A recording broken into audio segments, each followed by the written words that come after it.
Okay, so I am going to talk about episode 4 of Empire. And I've had a long day, so I don't even have any makeup on. I just got back from the gym, and I literally have on my pajamas. But I hung my chandelier today in my dining room. It's really, really pretty. Well, with Wildman Oliver's help, of course, because there's no way I can hang that in the ceiling myself. But yeah, it's really, really pretty, and I love it. So, on with the episode. It starts off with Cookie. Like she always says like the best things, and one of my favorite lines from this episode she said, which is at the beginning, she tells Hakeem, "Quit rapping like you from the streets. You not about that life." Or wait, yeah, you not. That didn't even sound right. So I've been messing with Kelsey because obviously Kelsey's not rapping, so I've been joking with her, and she's at work. I'm very not happy about it, and I just sound crazy today. I don't know what is going on with me. I need sleep.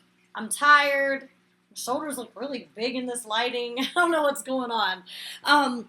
So Kelsey decided to pick up a double shift at work today, and I told her not to. I said, don't let those girls sucker you into picking up Sunday because it's Super Bowl Sunday and it's not going to be busy. So she's texting me from work, like, it's so dead in here. And I'm like, yeah, no shit. Like, I already told you that, so I don't feel bad for you.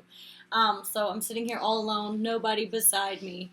But yeah, so I joke with Kelsey and I say, quit acting like you from the street. You ain't about that life. Because remember, she said before, the one, the streets aren't meant for everybody. That's why they made sidewalks. Like, I absolutely love Cookie. She's my favorite. Okay. So Cookie gets thrown in a small office, which, when you really look at it, the office looks pretty big. But I guess not to be working there. Everybody else's office is way bigger. And Tiana wants Cookie to listen to her song. And, Cookie, like, reiterates that she owns half the company. And basically, she needs to be across the hall from Lucius. So it's kind of interesting because Tiana is supposed to be with Anika, aka, as Cookie says, Kitty, and she wants Cookie to help her, which it makes sense why, because she did help Lucius get to where he's at in the first place. Okay, so Lucius took Hakeem's. Oh, that was really, really funny. And I really didn't too much like Hakeem on the first episode. Like, he's arrogant, kind of annoying, but he's really starting to grow on me. Like, he's so cute to me now. But at the beginning, he's all excited. He has passes to go see Titan, whatever. And I already knew something was up when his dad was like, let me see the passes to make sure they're all access. And he decides to give them to Becky. That was pretty good. That was pretty funny. I would be so mad at my dad or whoever. Like, I would be so angry. I'd be like, you are not taking my tickets. Okay, so Lucius then says, prove to me you're just as bad as Titan. Like, he wants them to stay in the studio and work. And if you know anybody that is, successful in the music industry, a lot of them, live in the studio. Like, they're there all night long. Like, they're there all day. They go to eat. They go back there. They'll go and drink. They'll go back to the studio. So, in that sense, Lucius is right. Like, people that are really, really in the music industry and doing well, they basically live in the studio and make music all day long. Just as Titan does, supposedly, on this show. Okay, so Lucius wants Titan from Creedmoor. It's basically payback for stealing Fofo, which obviously we know there's something else going on with it, which later in the episode we find out that basically Lucius was signed to the guy and the guy was stealing his money from him. So it makes sense why he's trying to get his money back. I would want to get payback with him too, because I don't like when people take advantage of me. And, yeah, he basically wants revenge. That's, my favorite fish in the corner right there. I love her. She's, 8 years old. I've had her forever. All right, so they walk in on Takeem, which is Hakeem and Tiana making out on the couch. Lucius and Kitty does. And basically he's like, get off my couch. Like, I got you that $2 million apartment. I'm like, what? A $2 million apartment? That is absolutely crazy. So, yeah. Kitty Kitty tells them, guys, sorry, I suck today. I just suck at life today. I can't even talk. So Kitty lets Tiana know and Hakeem know, I got you guys signed up for the Teen Choice Awards, blah, blah, blah. Tiana is super excited. Hakeem's like, nah, that's a bad look for me, whatever else. He acts like he's too cool for it, whatever. But, of course, you got to do, those little sellout type shows, whatever, to get where you want to be. And, you see Tiana texting, and, of course, I'm sitting there pausing the thing. I'm like, what is she texting? And, of course, she's texting Cookie, Teen Choice Awards, and she's like, yeah, of course.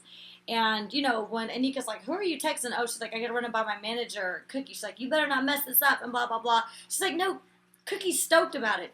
For one, all Cookie said was yes. Like, what do you mean Cookie's stoked about it? I mean, you really didn't have that much of a conversation that quick. It was just one text back and forth.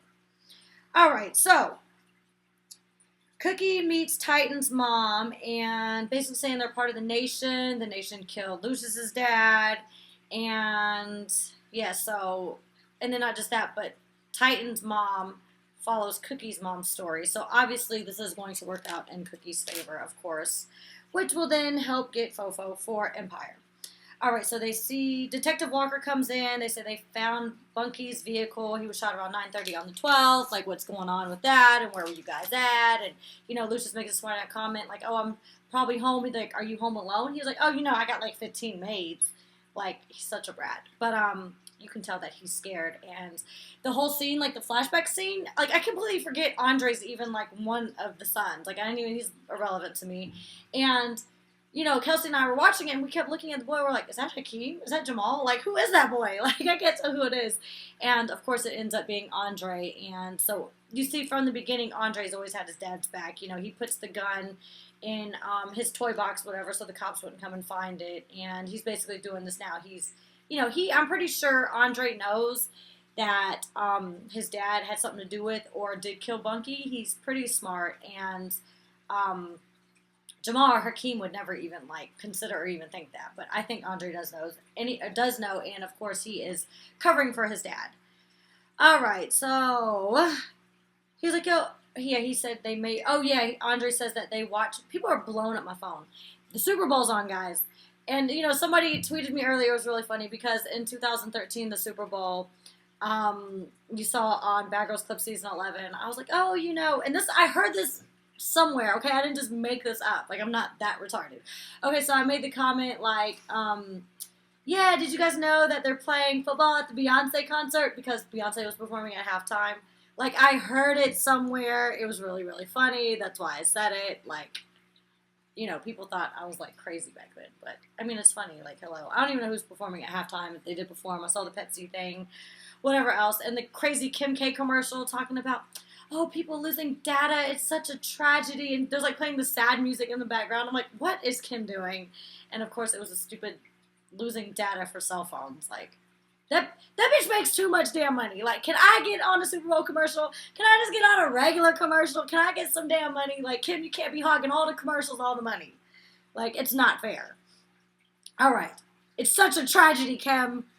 All right, drive-by. Okay, so they're at the diner. Lucius and Kitty are meeting with, I can't get the word Kitty out of I can't even think of Arnika. Arnika's that little gel stuff you put on, sores? Not sores. Oh, Anika. Okay, Arnica is something else. Okay, so Anika. All right, so the drive-by happens. They get on the floor. It's basically like the whole I told you so. Lucius already said that. It's crazy like that. So that meeting didn't go too well. All right, so Tiana's supposed to meet with Hakeem and Cookie for dinner. Cookie makes dumplings. Hakeem doesn't show up. And next thing you know, Mama is in the bathtub, like a bubble bath with Hakeem. And they're sitting there talking. She's talking about these books she wrote and stuff like that. And you see Tiana walk in the house. She has a key, which Camila, Mama, is not happy about. She, splashes him in the face, oh, that's amateur mistake. Like, what are you doing? And, it was just, I didn't really like the way it was set up anyways, because it's how do you not look up? Like, who just looks down, sets the key down, turns on the lamp, looking in the phone, before they look to see what's in front of them? Like, I look to see what's in front of them. Make sure there ain't nobody in the damn house. Like, you would think that she would see them in the bathtub first. I don't know. Maybe he could have went under the water and he wasn't there. I don't know. As soon as she would have got, I don't know what I would have done. That was crazy. I would have been like, what? Oh, hell no. Like, I can't deal with this right now. That was crazy. That was a good scene. I really like that scene. All right, so Creedmoor wants him to not go public. So Creedmoor comes to Beretti, I think they said his name was. He comes to the club, Lucius and his boys drinking. And that guy was on Why Did I Get Married, too. He's the one that ended up dying in part 2. Married to Janet Jackson. So they don't want him to go public with his IPO, or basically Creedmoor Beretti is saying that he'll dig up his past and make it public. And of course, this is just adding fuel to the fire for Lucius. Lucius is like, I'm doing what I'm going to do, and this just makes him want to go to war even more. All right, why does this say WOD? Oh, word of the day is decimate. Lucius says, I'm going to decimate Beretti. That's what he says. And decimate means to remove a large percentage of, to damage or destroy. So, word of the day, decimate, destroy. And Lucius wants to destroy Beretti. You guys are welcome. I'm teaching you something. All right, so the Teen Choice Awards, Hakeem, of course, shows up late to the Teen Choice Awards, and, Tiana's like, oh, wait, this is something else. So Tiana's like, I don't even care, about this. He's like, so you don't care about Camila? And she's like, I just want to get this done, come here, do this, blah, blah, blah. Of course her feelings are hurt, she likes Hakeem. Hakeem's, sleeping around doing whatever. And I'm pretty sure there's going to be more women in Hakeem's life soon, the more popular he gets. And as the show goes on, his muscles are getting bigger. Kelsey noticed that. Anyways, so one of my favorite lines of the performance, he says, I don't even got a license, but it don't matter. We ain't even driving. I don't know why. I really, really like that line. I don't got a license, but it don't matter because we ain't driving. Oh, and he's like, bang, bang, bang, bang at the end. And when he does that, he's pumping her ass. I don't know. I really like that little scene, too. Such a pervert, right? Kiko? That's enough. We're almost done. Okay, so Lucius goes to visit Titan in jail. He says if you stay with Beretti long enough, you'll sell your soul, too. He'll steal from you just like he stole from me, blah, blah, blah. Stop! Okay, he cut the check. So basically, Lucius cuts a check for $1.7 million to fix the center. He's like, do you care about fixing the center? He's telling him, no, I don't, but, put the studio there and name it after yourself so you have some sort of legend. Hey! Kiko, he fell the other day. He was limping. I posted on Instagram. He's on anti-inflammatory now. Okay, so at the very end, you see Lucius. He's happy. He's in the newspaper. He's in the blogs. He's watching the performance on TV. The performance went really well. Cookie's all happy, we make a good team together. And, he says as she's walking away, he's looking at her ass. Her ass is, looking nice and big as she's walking away. He's like, thank you, baby. She's like, you might want to clear that with Anika. And he was like, oh, I mean baby mama. So whoever wrote the show is, the best. It's super entertaining, and I love it. I can't wait to episode 5. And, yeah, I'm really, really excited to see what happens. And that's about it, guys. I hope you guys are watching the Super Bowl and you're enjoying it. And I hope the Seahawks win for more than one reason. I can't tell you why. But, yeah, I hope the Seahawks win.